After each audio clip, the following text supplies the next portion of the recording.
की रिक्वेस्ट पे पिछले वीडियो के अंदर आपने चाणक्य की एक्विजिशन स्ट्रैटेजीज को समझा। कैसे उन्होंने सिकंदर को अपने देश में, भारत में घुसने नहीं दिया, सिंध नदी पार नहीं करने दिया। जो जीता वही सिकंदर नहीं, जो जीता वही चंद्रगुप्त मौर्य। और आपने एक्विजिशन में देखा 7 स्ट्रैटेजीज इन दोनों ने मिलकर के इंप्लीमेंट करी, जिसके द्वारा उन्होंने मगध को जीत लिया। मगध उस समय सबसे बड़ा साम्राज्य था नंदा डायनेस्टी का। लेकिन अब बात करेंगे रिटेंशन और एक्सपेंशन की। ध्यान दीजिए, पार्ट 1 था एक्विजिशन, पार्ट 2 है रिटेंशन, मतलब अभी जो है उसको संभाला। एक्सपेंशन मतलब बलूचिस्तान, कांधार, गांधार, आप अफगान, और उसके बाद वहां से तुर्कमेनिस्तान तक जाकर के उन्होंने भारत को बढ़ाया। एक छत्र अखंड राज चंद्रगुप्त मौर्य डायनेस्टी का एस्टैब्लिश किया। इसको कैसे एक्सपैंड किया? 20 साल पहले, अब 20 साल बाद की बात करूंगा, 20 साल पहले जब इन्होंने सिकंदर को खदेड़ दिया था।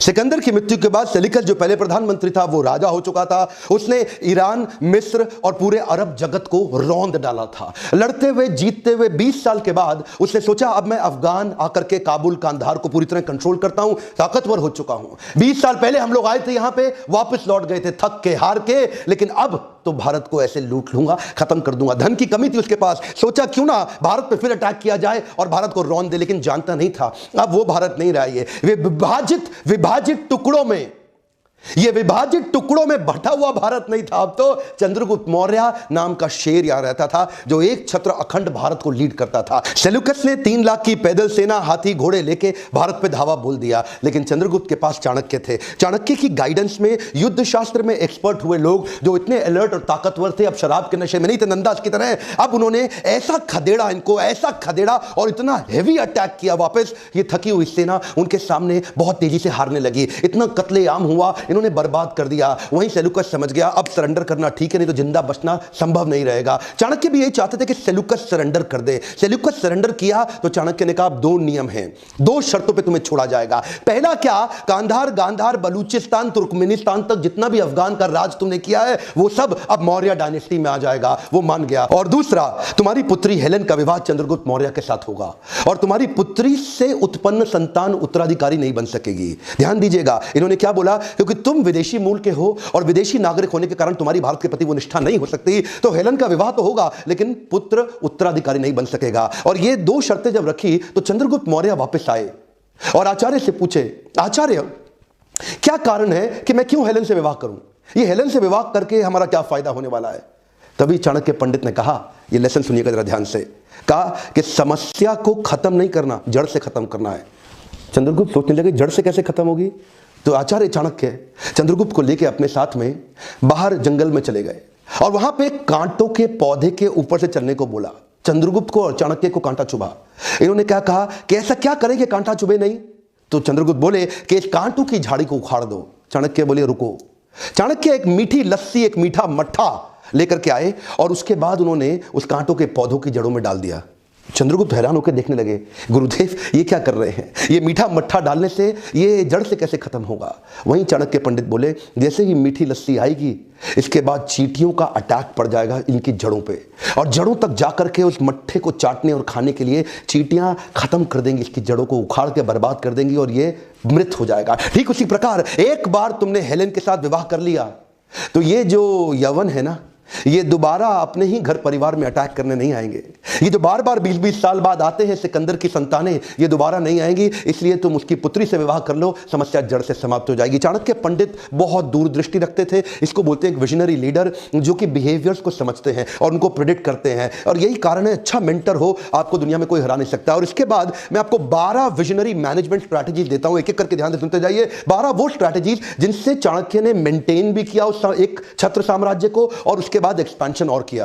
पहला management principle, disruption of corruption. Chanakya Pandit जानते थे कि करप्शन को समाप्त करना जरूरी है। करप्शन जो आज भी हमारे देश के अंदर पूरी तरह से व्याप्त रखा है, आप और मैं सब उससे पीड़ित हैं। चाणक्य पंडित जो पहले विजनरी लीडर हमारे पृथ्वी के 2300 साल पहले उन्होंने ऑडिट मैकेनिज्म चालू कर दिया था। ऑडिट मैकेनिज्म जो आज ऑडिटिंग कंपनीज हैं, चाणक्य पंडित तब से ऑडिट करते आ रहे हैं। ट्रांसफर सिस्टम रखा हुआ था कि किसी भी लीडरशिप पोजीशन पे एक आदमी को लंबे समय तक नहीं रखना, उसका ट्रांसफर करते चले जाएं। आपको जान के गर्व होगा कि पृथ्वी का पहला कॉन्स्टिट्यूशन पाटलिपुत्र भूमि की उपज है। यह कॉन्स्टिट्यूशन को भी धर्म के रूप में एस्टैब्लिश कर दिया। हर देशवासी को कॉन्स्टिट्यूशन मानना होगा। ऑडिट मैकेनिज्म के थ्रू सबको कंट्रोल करके रखेंगे। दूसरा मैनेजमेंट प्रिंसिपल, किसी भी चीज को एग्जीक्यूट करने के लिए 6 point plan of execution ability build करते हैं। क्या होता है ये 6 पॉइंट प्लान? ये हर काम को करने से पहले ही डिसाइड करते थे 6 चीजों को। कि हमें करना क्या है, कौन करेगा, कैसे करेगा, कब तक करेगा, किसकी मदद से करेगा और इस काम को चेक कौन करेगा। ये 6 चीजों को कंट्रोल करते हैं। मेरा पिछला एक वीडियो टीआरए टीआरएस, वो मैंने चाणक्य पंडित से लेके बताया था आपको। टीआरए टीआरएस का वीडियो अगर आपने नहीं देखा तो देखिएगा, मैं डिस्क्रिप्शन में लिंक भी दे दूंगा। अच्छा, तीसरा पॉइंट, ये कहते हैं कि सांप को दूध पिलाने से विष ही बढ़ता है। अमृत सिंह, एक बात सुनिए ध्यान से, सांप को दूध पिलाओगे ना तो विष और बढ़ जाएगा, सांप और ज्यादा जहरीला हो जाएगा। तो करना क्या है, ये अपने अच्छे लीडर्स को बिल्ड करने पे बड़ा फोकस करते थे। इन्होंने एक श्लोक दिया, यथा चतुर्भी कनकम परीक्षते निघर्षणम छेदन ताप ताडने तथा चतुर्भी पुरुषम परीक्षते त्यागेन शीलेन गुणेन कर्मणा। ये क्या कहते हैं, जिस प्रकार सोने को चेक करने के लिए उसकी क्वालिटी को निघर्षणम, उसको रगड़ के देखा जाता है, छेदन, उसमें छेद किया जाता है, तापन, उसको आग में ताप कर परखा जाता है, ताड़ने, उसको पीट पीट करके चेक किया जाता है। सोने को चेक करने के लिए ये 4 स्टेप्स हैं। उसी प्रकार अपनी टीम के अंदर high performing business leaders, functional head को भी चेक करने के लिए 4 काम करने जरूरी है। तथा चतुर्भी पुरुषम परीक्षते, कि एक पुरुष की परीक्षा करने के लिए भी, तथा उसी प्रकार, यथा जिस प्रकार, तथा उस प्रकार, एक पुरुष की परीक्षा लेने के लिए भी 4 काम करने हैं। पहला क्या है, त्यागेन शीलेन गुणेन कर्मणा। पहले उसके त्याग को देखो, क्या जो व्यक्ति आपके साथ काम कर रहा है वो पर्सनल पावर के लिए कर रहा है, पोजिशनल पावर के लिए कर रहा है। कई लोग केवल पोजीशन के पीछे भाग रहे हैं, वो सत्ता, कुर्सी, लोभ, लालच, इसके पीछे कर रहे हैं। क्या उसमें त्याग की भावना है कि नहीं है? पहला पॉइंट। अगर त्याग की भावना नहीं है, आपके लिए खतरनाक साबित होगा। शीलेन, उसका चरित्र कैसा है, कैरेक्टर कैसा है, कठिन परिस्थिति में उसका चरित्र दिखाई पड़ेगा। गुणेन, उसकी इंट्रिंसिक बाकी क्वालिटीज कैसी हैं। कर्मणा, वो काम कैसे करता है और उसके कर्म कैसे हैं। ये 4 चीजें जब आप देखेंगे तो इससे आप अपने हाई परफॉर्मिंग लीडर्स को, आप कैरेक्टर्स को तैयार कर सकते हैं। दूसरी तरफ जैसे सोने में बताया गया गोल्ड को चेक करने के लिए 4 चीजें, इसी तरह हाई परफॉर्मिंग टीम को चेक करने के लिए भी 4 चीजें। चौथा प्रिंसिपल बड़ा कमाल का इन्होंने एस्टैब्लिश किया, देश का स्वार्थ ही मेरा स्वार्थ। क्या मतलब हुआ? नेशन फर्स्ट, नेशन फर्स्ट, देश का स्वार्थ ही मेरा स्वार्थ। यह भावना उन्होंने पूरे देश में फैला दी। ये भावना फैलाने से क्या हुआ, ये हमेशा बोलते थे ना, जय मां भारती, जय मां भारती, भारत को अपनी माता मानते थे।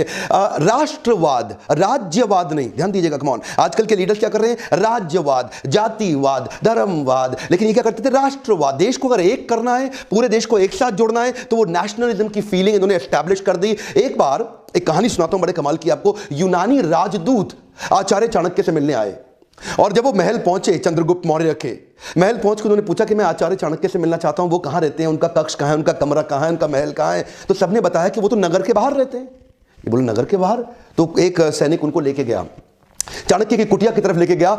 नगर के बाहर कहीं कच्चे रास्तों से, पगडंडी से होते हुए उनकी झोपड़ी, उनकी कुटिया तक पहुंचे, और जाकर के जैसे ही खटखटा के अंदर गए तो उन्होंने पहले चाणक्य के चरण स्पर्श किए।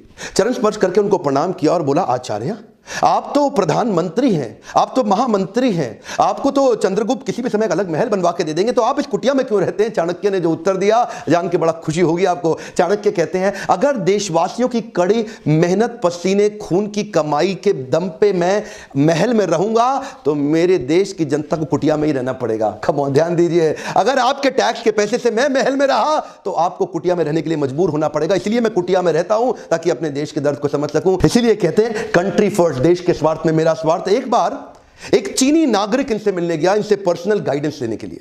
वो चीनी नागरिक एक बड़ा व्यापारी था, इनसे पर्सनल गाइडेंस लेने आया, और आकर के उन्होंने आचार्य को प्रणाम किया, उनको नतमस्तक हुआ।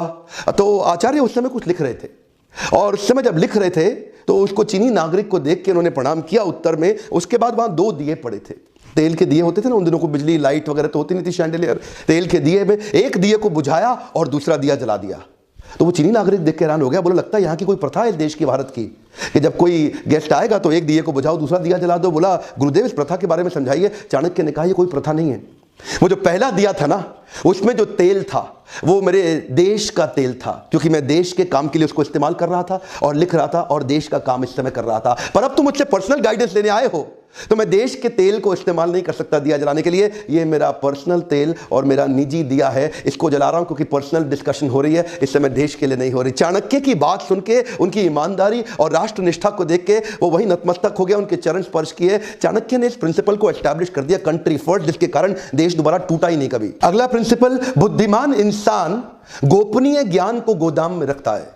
ध्यान से सुनिएगा, बड़ी कमाल की बातें हैं। एक जो सबसे बुद्धिमान व्यक्ति है वो क्या करेगा, एक गोपनीय ज्ञान को गोदाम में, गोदाम मतलब क्या होता है, जैसे बेसमेंट में छुपा हुआ, अंदर दबा हुआ, गोदाम के अंदर, यानी कि चाणक्य कहते हैं अगर आप अपनी गोपनीय बात को पचा नहीं सकते, छुपा नहीं सकते, तो कैसे विश्वास कर लोगे कि दूसरा पचा लेगा या छुपा लेगा। अगर आप अपने सीक्रेट को सीक्रेट नहीं रख पाते तो दूसरा कैसे रख लेगा। इसलिए अपने कॉन्फिडेंशियल मैटर्स, अपने सीक्रेट्स को सब में पब्लिक ना करें, उसको गोदाम में छुपा के रखें। यह बुद्धिमान इंसान की निशानी है। थोड़ा तेज चलूंगा क्योंकि वीडियो तो बहुत लंबा बनाने का मन करता है, लेकिन आप लोग के पास समय कम है ना। तो छठा पॉइंट है evaluate the self interest in relationships. Her relationship किसी ना किसी इंटरेस्ट से जुड़ा हुआ है। चाणक्य कहते हैं कि कोई भी ऐसा रिलेशनशिप नहीं है, ये कड़वी सच्चाई है संसार की, जिसमें कोई भी इंटरेस्ट ना हो। हर रिलेशनशिप में कुछ ना कुछ इंटरेस्ट है, और वो ही कहते हैं कि अपना इंटरेस्ट और सामने वाले का इंटरेस्ट दोनों को इवैल्यूएट कर लो। अगर सामने वाले का इंटरेस्ट आपके लिए खतरनाक नहीं है, अगर सामने वाले का इंटरेस्ट आपको कोई बड़ा खतरा नहीं देने वाला, तो ऐसा रिलेशनशिप ठीक रहता है, उसमें दिक्कत नहीं है। सातवां पॉइंट, कमजोरी का प्रदर्शन आपको और कमजोर बना सकता है। क्या मतलब हुआ कि जैसे सांप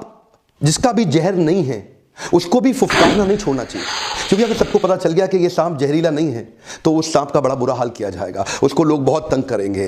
जब कृष्ण भी गीता सुना रहे थे और देखा कि अर्जुन अभी थोड़ा उबासी ले रहा है बीच में, अच्छा चल रहा है गीता, तभी कृष्ण ने विराट रूप दिखाया। जैसे ही कृष्ण ने विराट रूप दिखाया, अर्जुन क्या बोला, सॉरी सॉरी भगवान, सब समझ आ गया, सॉरी सॉरी, वापस आ जाओ। तो कभी ज्यादा अपनी कमजोरी के बारे में पता ना लगने दो, नहीं तो लोग आपकी कमजोरी का फायदा उठाएंगे, आपको कंट्रोल कर लेंगे। आपको डसने का जरूरत नहीं है, लेकिन फन दिखा सकते हैं। अगला पॉइंट है कि मछुआरा भी कुछ पाने के लिए पहले जल में उतरता है। इसका मतलब क्या है, रिस्क लेना जरूरी है। The biggest risk that you can take in your life is by not taking any risk at all। Ninth point है मूर्ख लोगों से विवाद ना करें। मूर्ख व्यक्ति से हमेशा दूर रहना ठीक है, क्योंकि जो मूर्ख लोग होते हैं ना, वो पहला आपका समय बर्बाद करेंगे, दूसरा अपने बुद्धि के स्तर के नीचे आपको बराबर लाएंगे, और उसके बाद तीसरा आपको पीट पीट के आपको तंग करेंगे। और इसलिए अच्छा क्या है, उनसे दूर ही रहो। अगला पॉइंट है दूध की आवश्यकता पूरी करने के लिए हथनी पालने की जरूरत नहीं है। अगर आपको दूध चाहिए तो हथनी ना पालें। हाथी जो है ना, एक एक्सपेंडिचर का सूचक है, यानी कि जब भी कुछ एक्सपेंशन कर रहे हो किसी जरूरत के लिए, अननेसेसरी बड़े बड़े एक्सपेंडिचर करने की जगह कोशिश करें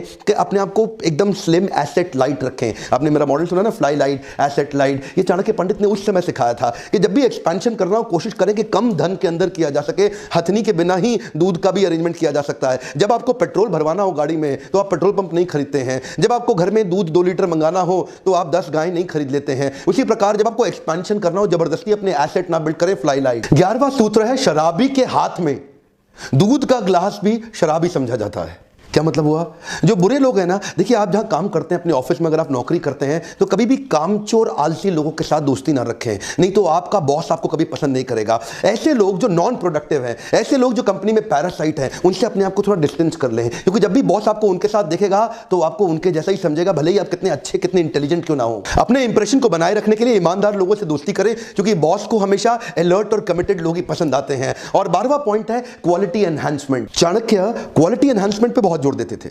जिस प्रकार एक लकड़ी में दीमक लगी हुई लकड़ी जल्दी नष्ट हो जाती है, ठीक उसी प्रकार किसी राज्य का शासक अगर अशिक्षित है तो वो राज्य का कल्याण कभी नहीं कर सकता। देखिए, विद्या ही निर्धन का धन है। कम ऑन, एक बात और, क्या विद्या ही निर्धन का धन है। विद्या एक ऐसी चीज है जो कभी चोर भी चुरा नहीं सकता, दुनिया में कोई चोरी नहीं कर सकता। इसीलिए विद्या पे वो शिक्षक होने के नाते उन्होंने शिक्षा देकर के ही चंद्रगुप्त मौर्य को खड़ा किया था। इसीलिए चाणक्य पंडित कहते थे कि धर्म और जाति के हिसाब से शासक को नहीं चुना जाना चाहिए, काबिलियत के हिसाब से शासक को चुना जाना चाहिए। ये आज के वोटिंग सिस्टम में भी बहुत इंपॉर्टेंट है। लोग अपने धर्म और जातियों के चक्कर में गलत जगह वोट दे आते हैं। वोट हमेशा उसको देना चाहिए जो काबिल है, वो नहीं जो आपकी जात का, आपके धर्म का है। जो काबिल है, काबिल व्यक्ति ही एक्चुअली देश को बदल सकता है। आप जाति और धर्म देश को नहीं बदल पाएगी। हाँ, एक बात और, कोई भी व्यक्ति सफल नहीं हो सकता अगर उसके पास ज्ञान, नॉलेज की कमी हो। इसीलिए मैं रिक्वेस्ट हमेशा आपसे करता रहूंगा, अपने ऊपर इन्वेस्ट करिए, फ्री यूट्यूब के वीडियोस देखते रहिए। ये आज एक और बोनस आपके लिए।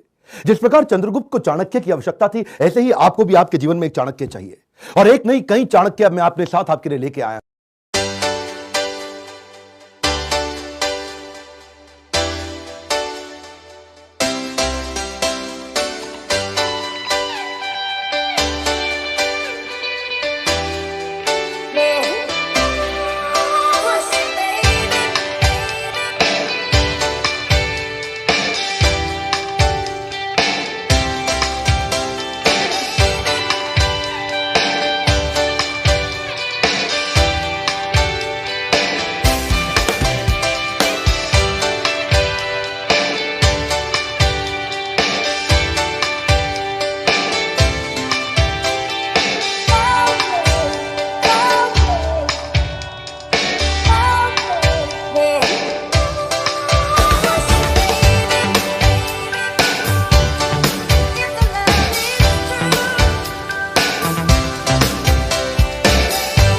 की रिक्वेस्ट पे पिछले वीडियो के अंदर आपने चाणक्य की एक्विजिशन स्ट्रैटेजीज को समझा। कैसे उन्होंने सिकंदर को अपने देश में भारत में घुसने नहीं दिया, सिंध नदी पार नहीं करने दिया। जो जीता वही सिकंदर नहीं, जो जीता वही चंद्रगुप्त मौर्य। और आपने एक्विजिशन में देखा 7 स्ट्रैटेजीज इन दोनों ने मिलकर के इंप्लीमेंट करी, जिसके द्वारा उन्होंने मगध को जीत लिया। मगध उस समय सबसे बड़ा साम्राज्य था नंदा डायनेस्टी का। लेकिन अब बात करेंगे रिटेंशन और एक्सपेंशन की। ध्यान दीजिए, पार्ट 1 था एक्विजिशन, पार्ट 2 है रिटेंशन, मतलब अभी जो है उसको संभाला। एक्सपेंशन मतलब बलूचिस्तान, कांधार, गांधार, आप अफगान, और उसके बाद वहां से तुर्कमेनिस्तान तक जाकर के उन्होंने भारत को बढ़ाया। एक छत्र अखंड राज चंद्रगुप्त मौर्य डायनेस्टी का एस्टैब्लिश किया। इसको कैसे एक्सपैंड किया? 20 साल पहले, अब 20 साल बाद की बात करूंगा, 20 साल पहले जब इन्होंने सिकंदर को खदेड़ दिया था। सिकंदर की मृत्यु के बाद सेल्यूकस जो पहले प्रधानमंत्री था वो राजा हो चुका था। उसने ईरान, मिस्र और पूरे अरब जगत को रौंद डाला था। लड़ते हुए जीतते हुए 20 साल के बाद उसने सोचा अब मैं अफगान आकर के काबुल, कांधार को पूरी तरह कंट्रोल करता हूं, ताकतवर हो चुका हूं। 20 साल पहले हम लोग आए थे यहां पे, वापस लौट गए थे थक के, हार के, लेकिन अब तो भारत को ऐसे लूट लूंगा, खत्म कर दूंगा। धन की कमी थी उसके पास, सोचा क्यों ना भारत पे फिर अटैक किया जाए और भारत को रौंद दे, लेकिन जानता नहीं था अब वो भारत नहीं रहा। ये विभाजित टुकड़ों में, यह विभाजित टुकड़ों में बटा हुआ भारत नहीं था। अब तो चंद्रगुप्त मौर्य नाम का शेर यहां रहता था, जो एक छत्र अखंड भारत को लीड करता था। सेल्यूकस ने 3 लाख की पैदल सेना, हाथी घोड़े लेके भारत पे धावा बोल दिया, लेकिन चंद्रगुप्त के पास चाणक्य थे। चाणक्य की गाइडेंस में युद्ध शास्त्र में एक्सपर्ट हुए लोग जो इतने अलर्ट और ताकतवर थे, अब शराब के नशे में नहीं थे नंदास की तरह। अब उन्होंने ऐसा खदेड़ा इनको, ऐसा खदेड़ा और इतना हेवी अटैक किया वापस, ये थकी हुई सेना उनके सामने बहुत तेजी से हारने लगी। इतना कत्लेआम हुआ, इन्होंने बर्बाद कर दिया। वहीं सेल्यूकस समझ गया अब सरेंडर करना ठीक है, नहीं तो जिंदा बचना संभव नहीं रहेगा। चाणक्य भी यही चाहते थे कि सेल्यूकस सरेंडर कर दे। सेल्यूकस सरेंडर किया तो चाणक्य ने कहा 2 नियम हैं, 2 शर्तों पे तुम्हें छोड़ा जाएगा। पहला क्या? कांधार, गांधार, बलूचिस्तान, तुर्कमेनिस्तान तक जितना भी अफगान का राज तुमने किया है वो सब अब मौर्य डायनेस्टी में आ जाएगा। वो मान गया। और दूसरा, तुम्हारी पुत्री हेलेन का विवाह चंद्रगुप्त मौर्य के साथ होगा और तुम्हारी पुत्री से उत्पन्न संतान उत्तराधिकारी नहीं बन सकेगी। ध्यान दीजिएगा, इन्होंने क्या बोला? क्योंकि तुम विदेशी मूल के हो और विदेशी नागरिक होने के कारण तुम्हारी भारत के प्रति वो निष्ठा नहीं हो सकती, तो हेलेन का विवाह तो होगा लेकिन पुत्र उत्तराधिकारी नहीं बन सकेगा। और ये 2 शर्तें जब रखी तो चंद्रगुप्त मौर्य वापस आए और आचार्य से पूछे, आचार्य क्या कारण है कि मैं क्यों हेलेन से विवाह करूं? ये हेलेन से विवाह करके हमारा क्या फायदा होने वाला है? तभी चाणक्य पंडित ने कहा, ये लेसन सुनिएगा जरा ध्यान से, कहा कि समस्या को खत्म नहीं करना, जड़ से खत्म करना है। चंद्रगुप्त सोचने लगे जड़ से कैसे खत्म होगी? तो आचार्य चाणक्य चंद्रगुप्त को लेकर अपने साथ में बाहर जंगल में चले गए और वहां पे कांटों के पौधे के ऊपर से चलने को बोला। चंद्रगुप्त को और चाणक्य को कांटा चुभा। इन्होंने क्या कहा कि ऐसा क्या करें कि कांटा चुभे नहीं? तो चंद्रगुप्त बोले कि इस कांटों की झाड़ी को उखाड़ दो। चाणक्य बोले रुको। चाणक्य एक मीठी लस्सी, एक मीठा मट्ठा लेकर के आए और उसके बाद उन्होंने उस कांटों के पौधों की जड़ों में डाल दिया। चंद्रगुप्त हैरान होकर देखने लगे, गुरुदेव ये क्या कर रहे हैं? ये मीठा मट्ठा डालने से ये जड़ से कैसे खत्म होगा? वहीं चाणक्य पंडित बोले, जैसे ही मीठी लस्सी आएगी इसके बाद चींटियों का अटैक पड़ जाएगा इनकी जड़ों पे और जड़ों तक जाकर के उस मट्ठे को चाटने और खाने के लिए चींटियां खत्म कर देंगी, इसकी जड़ों को उखाड़ के बर्बाद कर देंगी और ये मृत हो जाएगा। ठीक उसी प्रकार एक बार तुमने हेलेन के साथ विवाह कर लिया तो ये जो यवन है ना, ये दोबारा अपने ही घर परिवार में अटैक करने नहीं आएंगे। ये जो बार बार 20-20 साल बाद आते हैं सिकंदर की संतानें, ये दोबारा नहीं आएंगी, इसलिए तुम उसकी पुत्री से विवाह कर लो, समस्या जड़ से समाप्त हो जाएगी। चाणक्य पंडित बहुत दूरदृष्टि रखते थे। इसको बोलते हैं एक विजनरी लीडर, जो कि बिहेवियर्स को समझते हैं और उनको प्रेडिक्ट करते हैं। और यही कारण है, अच्छा मेंटर हो आपको दुनिया में कोई हरा नहीं सकता। और इसके बाद मैं आपको 12 विजनरी मैनेजमेंट स्ट्रैटेजीज देता हूं, एक एक करके ध्यान से सुनते जाइए। 12 वो स्ट्रैटेजीज जिनसे चाणक्य ने मेंटेन भी किया उस एक छत्र साम्राज्य को और उसके बाद एक्सपेंशन और किया। पहला management principle, disruption of corruption. Chanakya Pandit जानते थे कि करप्शन को समाप्त करना जरूरी है। करप्शन जो आज भी हमारे देश के अंदर पूरी तरह से व्याप्त रखा है, आप और मैं सब उससे पीड़ित हैं। चाणक्य पंडित जो पहले विजनरी लीडर हमारे पृथ्वी के 2300 साल पहले उन्होंने ऑडिट मैकेनिज्म चालू कर दिया था। ऑडिट मैकेनिज्म जो आज ऑडिटिंग कंपनीज हैं, चाणक्य पंडित तब से ऑडिट करते आ रहे हैं। ट्रांसफर सिस्टम रखा हुआ था कि किसी भी लीडरशिप पोजीशन पे एक आदमी को लंबे समय तक नहीं रखना, उसका ट्रांसफर करते चले जाएं। आपको जान के गर्व होगा कि पृथ्वी का पहला कॉन्स्टिट्यूशन पाटलिपुत्र भूमि की उपज है। यह कॉन्स्टिट्यूशन को भी धर्म के रूप में एस्टैब्लिश कर दिया। हर देशवासी को कॉन्स्टिट्यूशन मानना होगा। ऑडिट मैकेनिज्म के थ्रू सबको कंट्रोल करके रखेंगे। दूसरा मैनेजमेंट प्रिंसिपल, किसी भी चीज को एग्जीक्यूट करने के लिए 6 point plan of execution ability build करते हैं। क्या होता है ये 6 पॉइंट प्लान? ये हर काम को करने से पहले ही डिसाइड करते थे 6 चीजों को। कि हमें करना क्या है, कौन करेगा, कैसे करेगा, कब तक करेगा, किसकी मदद से करेगा और इस काम को चेक कौन करेगा। ये 6 चीजों को कंट्रोल करते हैं। मेरा पिछला एक वीडियो टीआरए टीआरएस, वो मैंने चाणक्य पंडित से लेके बताया था आपको। टीआरए टीआरएस का वीडियो अगर आपने नहीं देखा तो देखिएगा, मैं डिस्क्रिप्शन में लिंक भी दे दूंगा। अच्छा, तीसरा पॉइंट, ये कहते हैं कि सांप को दूध पिलाने से विष ही बढ़ता है। अमृत सिंह, एक बात सुनिए ध्यान से, सांप को दूध पिलाओगे ना तो विष और बढ़ जाएगा, सांप और ज्यादा जहरीला हो जाएगा। तो करना क्या है, ये अपने अच्छे लीडर्स को बिल्ड करने पे बड़ा फोकस करते थे। इन्होंने एक श्लोक दिया, यथा चतुर्भी कनकम परीक्षते निघर्षणम छेदन ताप ताडने तथा चतुर्भी पुरुषम परीक्षते त्यागेन शीलेन गुणेन कर्मणा। ये क्या कहते हैं, जिस प्रकार सोने को चेक करने के लिए उसकी क्वालिटी को निघर्षणम, उसको रगड़ के देखा जाता है, छेदन, उसमें छेद किया जाता है, तापन, उसको आग में ताप कर परखा जाता है, ताड़ने, उसको पीट पीट करके चेक किया जाता है। सोने को चेक करने के लिए ये 4 स्टेप्स हैं। उसी प्रकार अपनी टीम के अंदर high performing business leaders, functional head को भी चेक करने के लिए 4 काम करने जरूरी है। तथा चतुर्भी पुरुषम परीक्षते, कि एक पुरुष की परीक्षा करने के लिए भी, तथा उसी प्रकार, यथा जिस प्रकार, तथा उस प्रकार, एक पुरुष की परीक्षा लेने के लिए भी 4 काम करने हैं। पहला क्या है, त्यागेन शीलेन